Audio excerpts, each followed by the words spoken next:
guys, and welcome back to the Crawl Room. We're here once again in this wonderful ranty room for all things Formula One. The Italian Grand Prix has come to a close, and what could be said? It was a race that promised so much in terms of the amount of cars that were out of position on the grid. Qualifying was practically irrelevant. 19 of the 20 cars started in a different place to where they qualified. Was all a bit of a mess, wasn't it? FIA sort it out. Unfortunately though, in the end the race just fell a little bit flat, and the late safety car and finishing behind the safety car period left a bitter taste in people's mouths, but we'll come to them in a moment. So if you've never seen this series before, I award the drivers out of a maximum of 10 points based on their race weekend's performance, and I go all the way down to 0 if they have a particularly bad one. Look out for bonus points though, they're sometimes on offer for those drivers that do something extra special during a race weekend. Maybe a Williams in the points. Ooh. And I award minus points to those drivers that do something extra special, but for all the wrong reasons. So let's take a look at the current Crawl Room standings before I award the points of this race, of course. They're on the screen now. Take a look and see where your favourite driver is. Of course, Nick De Vries deputising for Alexander Albon, who is suffering from a appendicitis, so we wish him all the best in his speedy recovery. And Nick De Vries will be scoring points on Albon's behalf this race. This is how I do it on the Crawl Room, to keep it fair for those drivers that do miss a round. Of course, Hulkenberg was taking up the points for Vettel at the start of the year, as can be seen in red. And of course, Nick De Vries' scores will be in blue. So if he does end up participating in Singapore, etc., you'll see how he gets on there. So yeah, all scores in blue for Nick De Vries, and in the end the final total will all go towards Albon, so Albon doesn't lose out. So we're going to kick things off, of course, with the race winner Max Verstappen, after starting the race in 7th, qualifying in 2nd place. Yeah, it was just ridiculous, isn't it? The pace of that Red Bull and Max Verstappen at the moment is practically unbeatable. Starting 7th in the race, and based on how the penalties normally lie, Max should have actually started 4th, but I think the FIA were just trying to make it as more exciting as possible. But he was back up to 4th after the first lap anyway. Then into 3rd, then took a couple of laps to get into 2nd, and then once he was 2nd, it was strategy that put him into 1st position. Ferrari really didn't have any answers for Red Bull this weekend. Ferrari didn't do anything wrong, surprisingly. They just had to try something else, because on pace alone, Ferrari weren't winning. And in the end, it was just futile. No matter what Ferrari threw at that Red Bull of Max Verstappen, it wasn't happening, and Max took the victory. Max's race weekend overall has just been one of just sheer dominance and sublimeness. I mean, yeah, I'm saying that, and there he is qualifying 2nd, but they went for a downforce package that was more set up for a race, and in the end, that worked. So, you know, 2nd, down to 7th, up to 4th, up to 3rd, up to 2nd, winning the race is absolutely outstanding. And I know a lot of people in this Crawl Room standings, particularly Cloxy, he always says, how can you only give Max a 9 for this? How can you only give him an 8 for this? And I am obviously normally overly harsh with the drivers that have the fast cars, just in general really on this series, because, you know, they're going to get probably the championship anyway overall, so I like to let the underdogs have their chance to thrive in this series. But this weekend overall, it is a full maximum 10 points to Max Verstappen. That was just something else. It's just in another league, isn't he, at the moment, to every other driver. And here we go. I'm going to get this out of the way and done with now, because it's a rant about fans in fucking general again, because they're really pissing me off now. So as soon as that checkered flag fell, everyone was moaning that it was a safety car finish, and we should have red flagged it. We should have red flagged it and have a 3-lap dash or a 2-lap dash or a 1-lap shootout and make it all exciting and dramatic. I think the safety car should have come out sooner. I didn't think Daniel Ricciardo should have broken down. It's strictly forbidden that people break down with 5 laps left to go of the race, and blah, blah, blah, blah, blah. Moan, and fucking moan, and it is pissing me off. You guys are pissing me off on Twitter now, really seriously winding me up. Oh, Max, another win, fucking boring. And in there, what have they got in their bio? Hashtag LH44. Oh, was it alright? Was he was winning and fucking dominating then? Honest to God, you're all pissing me off so much now. You are all annoying the shit out of me. Should have been a red flag. Should have been a standing start with just 2 laps to go and make it all dramatic and make the other 99% of the race and the strategy and the... it fucking does my head in. Really boils my piss. It really does. I have not bitten on Twitter for a long, long time, but today I bit. because they are some fucking morons. It's okay that a race finishes behind a safety car. I know we all don't want Max to win and dominate like every other driver in the past, but when it wasn't Michael Schumacher, it was Vettel. When it wasn't Vettel, it was Hamilton. Clearly now it's Max's turn. Like, if you can't grasp that in the sport, that you have to be the best driver in the best car to win the championship, and obviously that leads to domination, then don't fucking watch it. Don't watch it. You are seriously annoying me now. I got annoyed when Hamilton kept winning. I got annoyed when fucking Vettel kept winning. I got annoyed when fucking Schumacher kept winning. But their reign comes to an end and you celebrate it when it happens, and then you go on to the next one that's going to start dominating. Really, really frustrating. Really frustrating. The stupid things that were coming out of people as well, the fact that it shouldn't have finished behind a safety car, should have brought the safety car out sooner. There was about half a lap in it. There were double waved yellows where Ricciardo broke down. They were deciding, shall we go VSC or SC? They correctly made the decision to go for full safety car. I have no problems with that whatsoever. Then, unfortunately, the safety car picked up George as the first car. That's just how it happens, because the two leaders were away and gone, 20-30 seconds up the road from George. You know, by the time the safety car got called, it picked up George. Now, the only problem there is that George should have been released immediately, but the reason why they said they didn't do that is because the majority of the cars were behind George, be it a lap down for position, whatever. And it was better to pick that up because it meant that there was a full line of cars already behind the safety car, so it made it safer for the crew to recover the vehicle, the stricken vehicle of Ricciardo. Like, it all makes perfect sense. And then obviously because they had to release the cars late and etc, it meant that cars were massively out of position, they couldn't restart the race. Now, what do you want in this situation? Do you really want a red flag and then a 3-lap dash or something daft at the end, where all the strategy and all the genuine pace of the cars that have worked themselves into the points, and the teams have done a fantastic job to get them in that position, to just go right out the window so you can have some drama at the end where Max would probably still win, and then you just end up with the likes of maybe, I don't know, Vries, who rightfully scored points this weekend, out and off the side of the road because he gets taken out by, I don't know, say Stroll or whatever in the Aston Martin. I know he retired, but you know, if it could have just ended up so badly, and then you'd have been moaning at the fact that they did that and didn't keep it under yellows or safety car or whatever.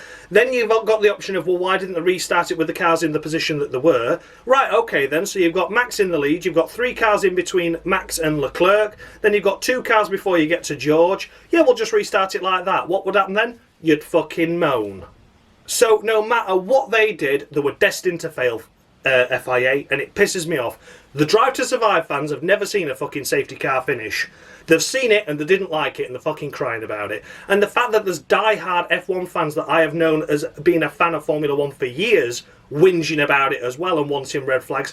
Why are we all of a sudden wanting to create a fucking pantomime fake drama of a sport where we have these stupid last fucking lap shootouts and all this bollocks? You didn't agree with it in Abu Dhabi, and now you want it. What the fuck's wrong with you all? What is wrong with you all? So there we go. Massively pissed me off, that. Yeah, that should have been a rant on its own, shouldn't it? So there we go. I've spoken far too much, but there we go. That's my rant over and done with. And if you've got any fucking problems with that, you unsubscribe to this channel and you just get off, unfollow me on Twitter, because I can't be fucking dealing with it. There you go. So anyway, 10 points to Max Verstappen. Then we come to Sha-la-la, and here he is, Sha-la-la. Sha-la-la in his way into P2. Fantastic effort, a pole position, great deserved pole position there in front of the home fans. And as mentioned already with Max many moons ago, that unfortunately, Ferrari just couldn't have a match for Red Bull today. It didn't matter what they did, it just wasn't happening. P2, a solid effort nonetheless by Charles. Championship's over and done with, something like 120 odd points in the lead or whatever he is now, so we know that it's not going to happen for Charles, but he wants to finish runner-up, be respectful and focus on next year, just get the best results he can with the car he's got, and P2 I think is the best he can do at the moment after a stunning pole lap, and the only driver to not be interfered with their starting position. So he qualified pole, he started pole, everyone else moved around. He didn't. So yeah, fantastic effort by Sha-la-la, and it's going to be 10 points to him as well on the crawl room. I think finally it's come together for Ferrari, but it's just come at a time where they haven't got an answer for Red Bull, and that's a shame. That's a shame. But Ferrari did nothing wrong this weekend. Red Bull did nothing wrong. You know, that's just pure pace of the car. Charles did nothing wrong either, and it's a full 10 points to Shalala. And then we come to George of the Russell. Watch out for that top 5. And here he is finishing in P3. Another podium. His 7th of the season, is it now? He's getting up there, isn't it? He's had a really good season, hasn't he? 15 out of the 16 races he has finished inside the top 5. A stunning effort. Didn't have an answer for the cars ahead, but was lucky, I think, in all fairness, to stay ahead of Carlos Sainz. Sainz was on his way, hunting him down before that safety car period came out. Would Sainz have got him? Who knows? If the safety car would have come in sooner, then Sainz would have definitely had him. But nonetheless, you know, George drove a fantastic race, a good qualifying overall, good effort there. Ended up starting on the front row, didn't he, from qualifying in 5th, was it? There was a lot of cars with a lot of penalties. I can't even remember who got them all, but yeah, it was a bit of a mess, wasn't it? But nonetheless, a front row start, finishing in 3rd. I think it was a good effort overall, but he was just a bit lonely, wasn't he? Just a little bit lonely. So for George Russell, I'm going to score him a harsh 8. That's a harsh 8 for me, because you know how much I love George, and I don't think he did anything wrong there. That podium finish was the best he could have hoped for. He achieved it. But I just think we've seen better drives from him this year overall, and this one was just a solid drive, but nothing overly special. Deserved the podium. Great to see him on the podium at Monza as well, of course. But overall, just a bit. I think I could have seen a little bit more out of him to award him more. So yeah, 8 points to George Russell. And then we come to Carlos Sainz, back of the grid for you, pal. Back of the grid, and back of the grid he started in 18th position, because that's as far back as he could go, because Hamilton and Tsunoda also have back of the grids. Get to the back, everyone, get to the back. For Carlos Sainz, it was overall a brilliant drive, wasn't it? He was making his way through the field brilliantly, carving them off one by one, picking up the pieces, doing really well. Stayed out on those tyres a lot longer than most others did, brought him out in clear air, and was delivering a really good race pace overall. Just fell short of that podium finish. I think it might have been a stretch for him to get it in the closing stages without the safety car. Had the safety car been able to come in sooner, I think he'd have got George without a shadow of doubt, really, but that wasn't his fault. That was just the way the race unfolded. But nice to see Ferrari not fucking up this weekend. Nice to see Sainz recover into a position where he deserves it. 12 points from the back of the grid is a great effort. And for Carlos Sainz overall, it's going to be 9 points on the cruel room to him. A solid job. Next up is Lewis Hamilton from the back of the grid, starting in P19, of course. Overall for his race, I think he was a bit like Sainz. He drove really well, but at the start of the race, wasn't it? He just didn't make any progress whatsoever. Bounced over the sausage curb at turn 1, turn 2. And from there, he was just 18th, 19th, 18th, 19th, battling with the likes of as Latifi and Zhou, and it was who else was down there? Bottas, wasn't it? Tsunoda was down there, of course, as well. The Hassers, and he didn't look to be making any progress. But Mercedes elected to keep him out a lot longer. He followed Norris's pact and decided he was going to go out and stay out for a lot longer on those medium tyres, and that worked out because he came out in clear air and practically jumped a load of the cars that were stuck behind the Ricciardo train.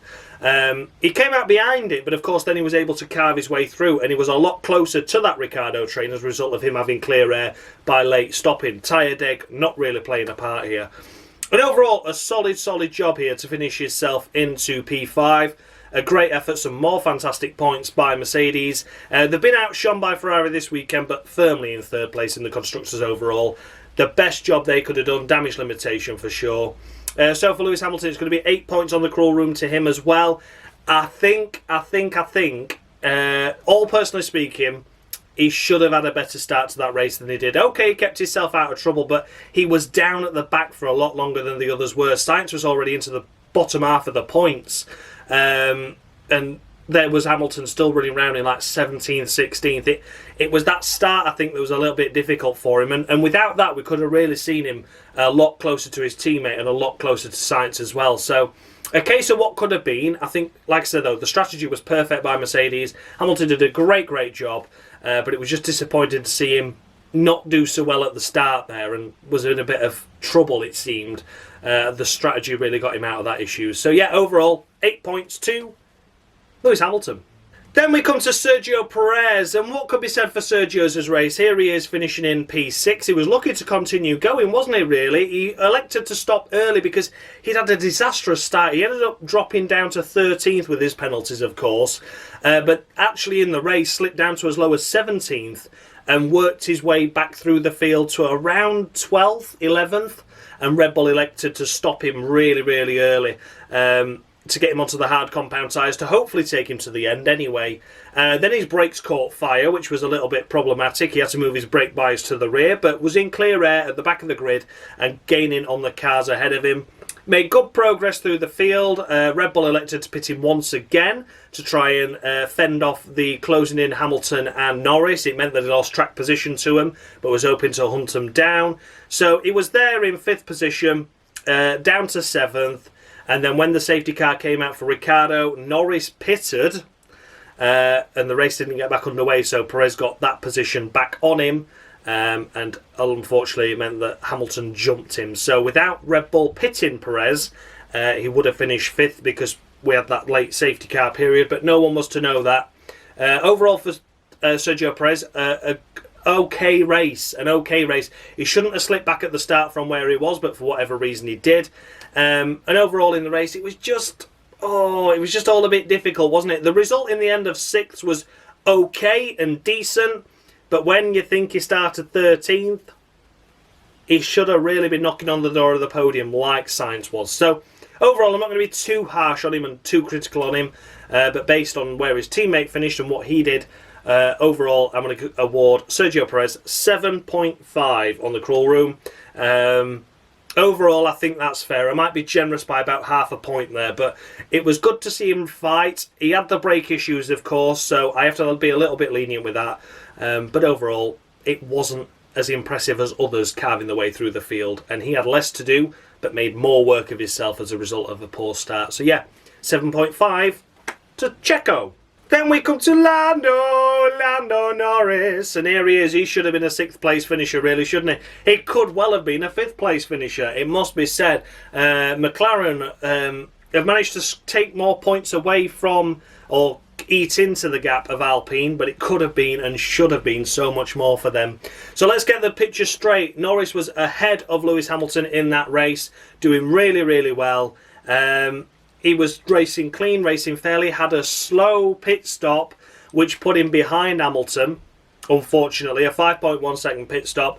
And then that safety car period where his teammate broke down, McLaren elected to pit him, which put him behind Perez. And of course, there was no racing laps left there at the end, which meant he effectively dropped from 5th down to 7th, as a result of no fault of his own. One slow pit stop, one pit stop that they didn't really need to do, but they weren't to know the race wasn't going to get underway again. It was just all a bit of a shame. So that's 4 points begging there due to no fault of Lando Norris's. He drove really well this race weekend, qualified really well, was boosted up onto like the 2nd row of the grid as a result of all the penalties, and drove really clean. It's a shame that he's down here. So overall for Lando Norris, I'm going to award him 8.5 on the crawl room. I think he did all he could do.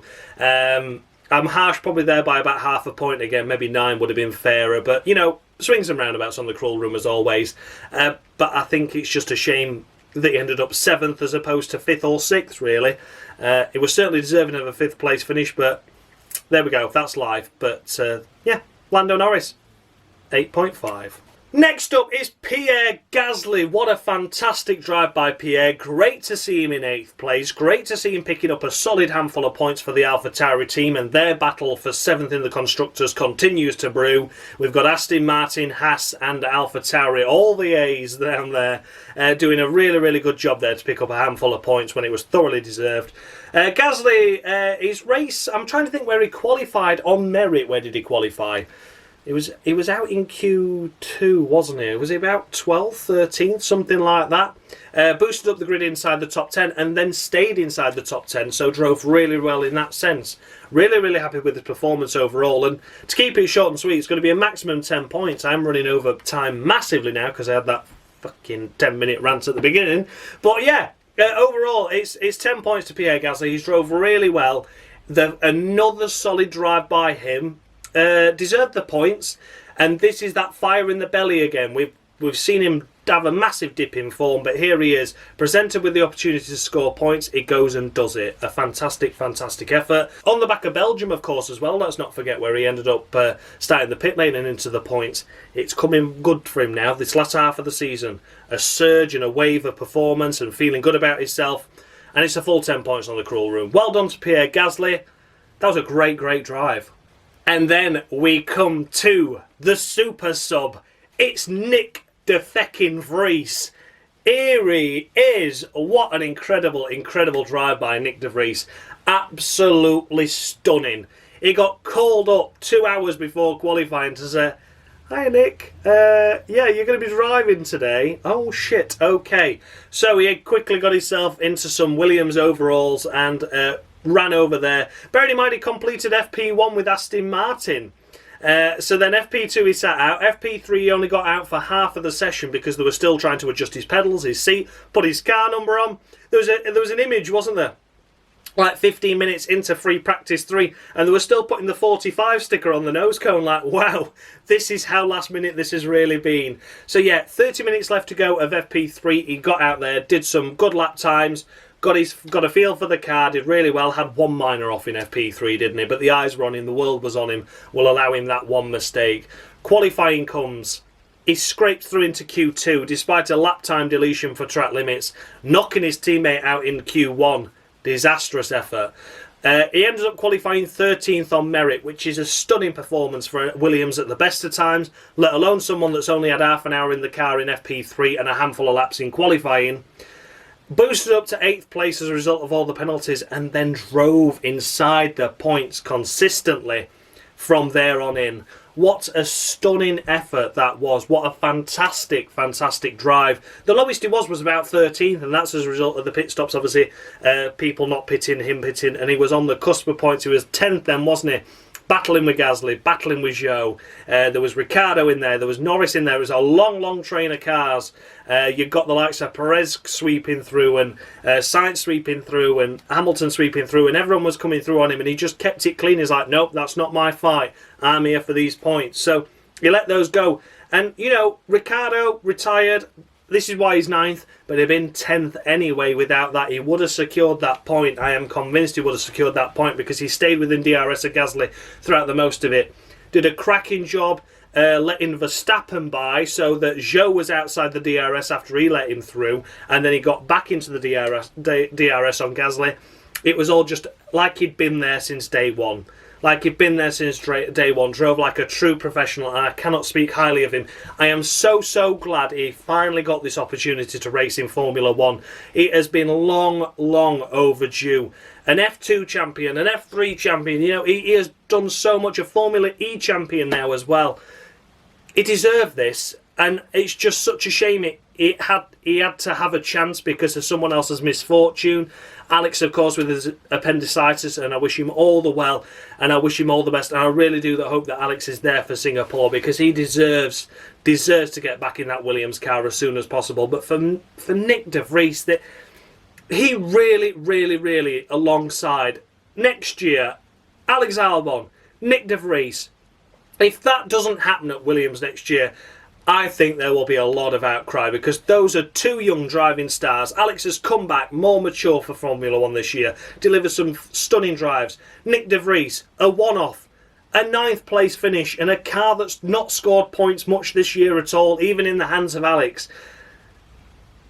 If this doesn't happen, and if Latifi somehow manages to stay there for next year, I am going to be seriously pissed off with Williams. That's all I'm going to say to that. So for Nick de Vries, it's going to be 12 points on the Cruel Room to him. And let's not forget those scores will get added to Albon as well. So, you know, it's a big benefit to Albon for his Cruel Room cause and campaign.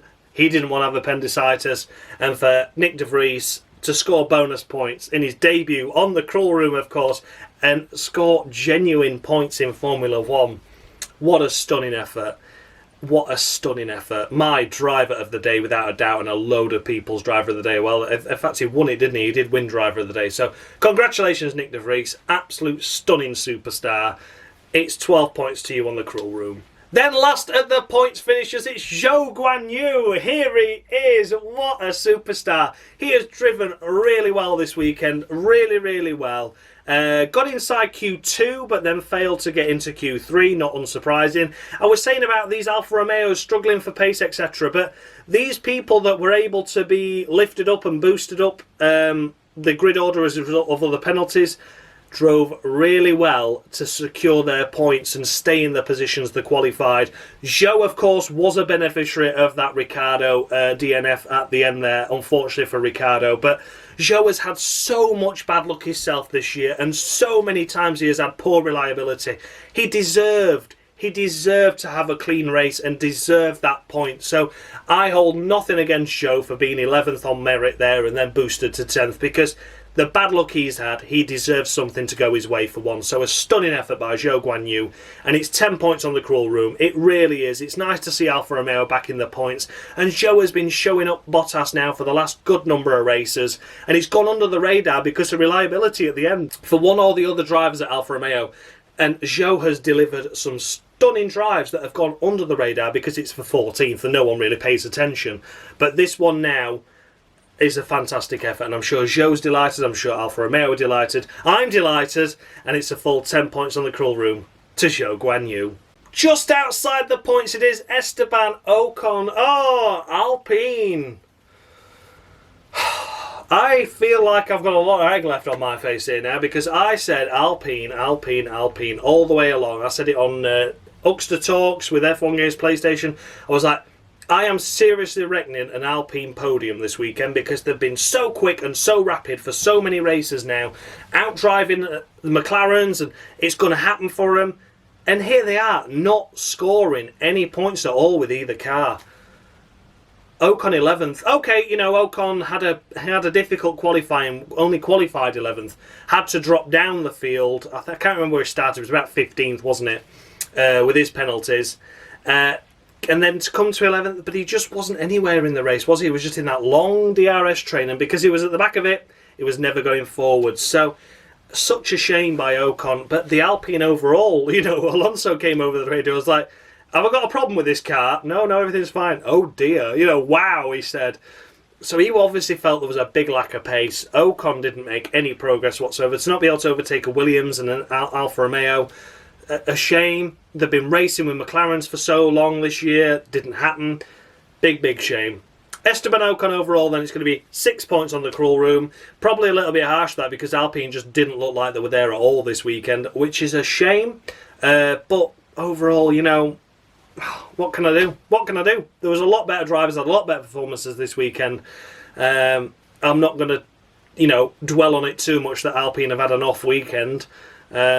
But yeah, I mean, it should have been points. Surely should have been points from there. But there we go. 6 points to Esteban Ocon. Next up, we come to Mick Schumacher in the Haas, and after a dismal qualifying of both qualifying on the back row, they both ended up starting 16th and 17th, was it? So they had 15 places each, but because they were back row and not to the back, they were able to start higher up with a penalty. That's stupid. They gained about 3 places each, and they should have gone down 15. What a silly rule all this is, really is. So, for Mick and Haas overall, you know, there's some good battles with Mick. We saw some good overtaking. He bounced over a couple of sausage curbs here and there. But fell short of points once again. But I think overall, this is probably the best we could have expected from Haas. But again, you know, you see the cars that are in the points, and you're like, come on, Haas, that should be you in there. You know, like Alpine 11th, Haas 12th. There's a Williams and a chuffing Alfa Romeo in those points, buddy. That, you know, it's all a shame, isn't it? It's all a shame. So yeah, for Mick overall, it's 6 points on the cruel room to him as well. Again, I don't want to dwell on it too much and say, you know, I've got it wrong massively, but when there's an Alfa Romeo and Williams in points, I've got to be quite critical, let's be honest, of the cars outside it. I know DRS trades exist. I know they got maybe shafted with the strategy, etc. But as an overall perspective, come on, you shouldn't be finishing behind a Williams. So there we go. But I don't blame Mick at all, really. I think it's just a difficult set of circumstances at the moment. Haas deciding it'll work one race, it doesn't work the next, and they're on the back row, blah, blah, blah. It was Pinot where got up to 12th. It deserves a 6, doesn't it? And nothing more. So, yeah, there we go. 6 points to Mick Schumacher. And then we come to Valtteri Bottas.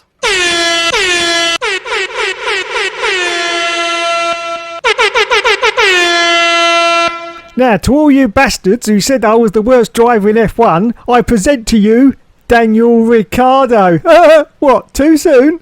Oh, I didn't really want to give him that, but I felt I had to. Maybe Italy this time around is harsh in context of awarding Bottas a Parma because he had penalties that meant he had to start behind Zhou and just didn't make any progress through the field. With the amount of retirements and still only finishing 13th, not great, is it? Really isn't great. Yeah, overall for Bottas, though, I feel this has been a long time coming because the last few races he has been starting to be shown up with Zhou out qualifying him, Zhou out racing him, or Zhou matching him.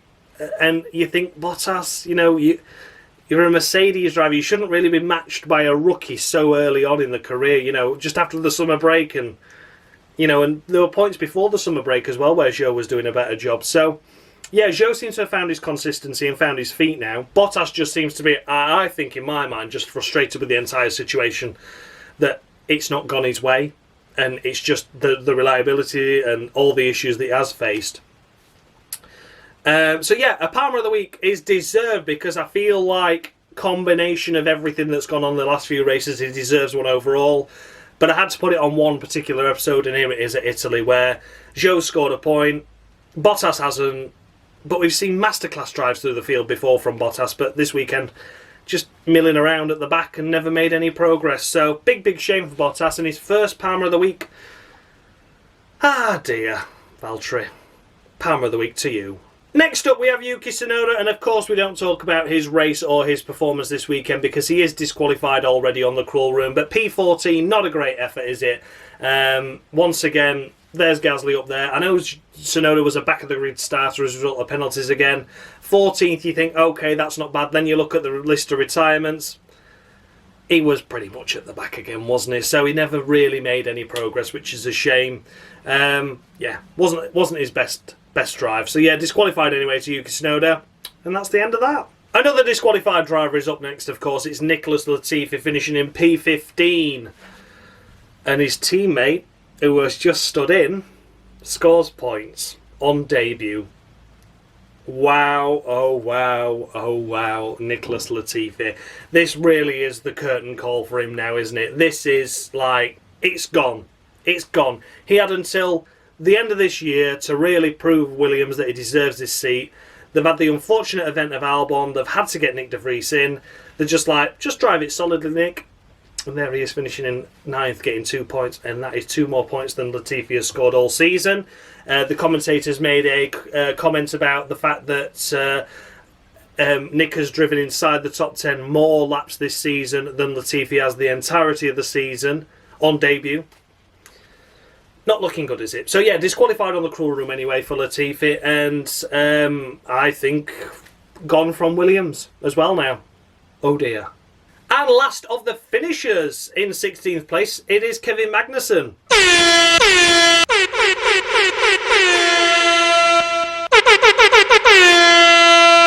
Did you see me on the official F1 channel give my analysis? Yeah, they told me I could park my burger van round the back, the bastards. And it's back-to-back Jolyon Palmers of the week for Kevin Magnussen. Oh dear, oh dear, oh dear. Last of the finishers in the race, having a 5-second time penalty. It was all just a bit of a scruffy race weekend again, wasn't it? There's Mick finishing 12th. I'm not saying Mick's drive was stunning, only awarding him 6 points, but Magnussen, last of the finishers again. Oh, just, where is it all gone? And I know some of it will be down to Haas. Don't get me wrong. Like, I'm not saying this Palm of the Week is all Magnussen's fault, but like, Mick has done a lot better job since the summer break than what K-Mag has. And that has to be noted. And here he is at the back, and yeah, I know they have penalties, and I know they're qualified on the back row of the grid, but when they're gaining places after the penalties, their penalties are irrelevant, as far as I can tell. So they've got new power units, new components, and he's 4 places behind his teammate. A 5-second time penalty that he did deserve, really, didn't he? He cut turn 1 and gained like 5 cars, and then he dropped back and he gained about 2 places, I noticed, at the start there, cutting turn 1. So a richly deserved 5-second time penalty, in my opinion. But yeah, overall, what could be said? It's just a Palmer of the Week again to Kevin Magnussen, 2 in a row. And his last week's were his first, was it? Or had he already had another one? I can't quite remember. But these Haas drivers are tumbling down the order again now in the crawl room standings. Mick never really got up there. But K-Mag started strong, and down he goes. So yeah, unfortunately for K-Mag, it is another Palmer of the Week. And then we come to the list of the retirements, and of course finish the last retirement in the race. The first on this list is Daniel Ricciardo. Disqualified on the crawl room anyway, which means we don't really talk about his race. But what could be said for Daniel Ricciardo? This was a race where he deserved a strong finish. He was running in 6th, was he? I can't quite remember where it was, 6th or 7th anyway. I think he might have just been behind Hamilton, he was 7th. And overall, I think, he thoroughly deserved those points. If he wasn't disqualified on the cruel room and he finished that race in that position, I'd be looking to give him 7-8 points for that. I think that was a great drive up until the unfortunate retirement. And what a shame that he had to come so close to the end after this was a strong weekend into Q3. Doing really well, matching Norris's pace, matching his positions pretty much, All a bit of a shame that it came to an end where he didn't score points, and this is the first race this year where McLaren have really let him down as opposed to him letting McLaren down. So, yeah, disqualified on the crawl room anyway for Daniel Ricciardo, but an encouraging sign was there that he should have delivered points, and 4 laps from the end, 5 laps from the end, whatever it was a cruel way to lose out on those well-deserved points for McLaren and for Ricciardo, especially when they're in the hunt of Alpine, who scored no points this weekend. If Norris had got that 5th without the errors of the pit stops, etc., and Daniel Ricciardo hadn't broke down and secured 7th maybe, that's 10 points gone begging there. The 4 dropped by Lando, the 6 dropped by Ricciardo. 10 points added on to the 6 that they did score. That'd have made it a lot closer, wouldn't it? So yeah, big shame for McLaren and Ricciardo overall. Still disqualified on the crawl room anyway. But encouraging signs there, which I'm pleased about. Really pleased about. Then we come to Lance Stroll, and what could be said for the Aston Martins this weekend. They ended up starting about 11th and 12th as a result of all the penalties. Yeah, Stroll, 4 points on the crawl room to him. It was so difficult to judge because the Aston Martin just had no pace at all round here, and I don't blame the drivers at all. I only scored the maximum of 5 out of a race weekend's performance, but there wasn't anything there to give him a full 5 for the retirement, so I gave him 4 anyway. And I think that's fair for where that car is, for what he did, for what little we saw of him. It was all just a bit of a shame, wasn't it? So yeah, 4 points to Lance Stroll. An unfortunate retirement at a weekend where Aston Martin were nowhere anyway. Next up, Fernando Alonso, my biggest disappointment this race weekend. I was expecting so much from him. I was expecting a podium. I was expecting champagne, and I was expecting all these things. I was expecting to praise Alonso for once again delivering a stunning performance. After the last 10 races, he's finished at least in the points and picking up at least 1 point. This race, he was moaning about the power, no power there. He got a lap time disqualified in qualifying, of course. So dropped himself down the order, but elevated back up to 6th. But in theory, he could have been 4th. It was all a bit of a shame, wasn't it, of what could have been. But there we go. I do feel he is deserving of the maximum 5 points on score of retirement, though, because he did the best job he could with the car he got this weekend. That was a bit of a dog, and it's such a shame that the Alpine didn't suit Monza, because I was expecting so much from it, as I'm sure others were as well. So there we go. It is, unfortunately, just 5 points to Fernando Alonso. And then last but by no means least, it is, of course, Sebastian Vettel, and I'm going to award him 4 points, just like I did his teammate, and pretty much air the same thing as I did with Lance Stroll. It is just basically Aston Martin nowhere this weekend. Poor pace, poor performance. It didn't matter what those cars did. They weren't doing anything. They tumbled down the order rather rapidly because they had no pace at all and starting 11th and 12th, which is where they didn't qualify. His last ever race, though, at Italy, where he took his first victory and Toro Rosso's first victory, and it's just a bit of a shame that it all came to an end like that, isn't it? So, yeah, unfortunately for Vettel, it is just 4 points on the crawl room this weekend. The car was nowhere, and he wouldn't have been anywhere even if they'd have made the finish. So, a big shame. So, those were the runners and riders of the Italian Grand Prix. Let me know your thoughts and feedback down below. Did I score any drivers too high, any too low? The standings updated with these scores are on the screen now. Take a look and see where your favourite driver is. Are you happy with the scores I've given? Let me know, as always, down below where you think things should have been, what you'd have given who you think your driver of the day was, everything. Just let's all have a big old chat in the comments as always. A massive thank you always goes out to Dan of Mushy Gaming for providing me with this Cruel Room scoreboard, as well as the intros, as well as the little driver graphics that you see at the side of it as I talk about them, because without him this series will be more pointless than it already is. And who can forget Dave, F1 Games PlayStation, for the Jolie and Palmer skits that you all know and love by now. I'll see you all for the Singapore Grand Prix in a couple of weeks' time. I'm not sure what I'm doing then. I think I'm at a concert again, so it might have to be a Tuesday. Oh, no, I'm so sorry. I'm too busy loving life. But I will let you know in due course, of course. Thank you, as always, for your continued support and continual love of this channel. We're doing really, really well at the minute. I'm so happy with the views, the comments, the amount of subscribers that are coming in. It's all just really, really positive at the moment. I absolutely love it. So thank you so, so much, guys. I'll see you all in a couple of weeks. And as always, much love.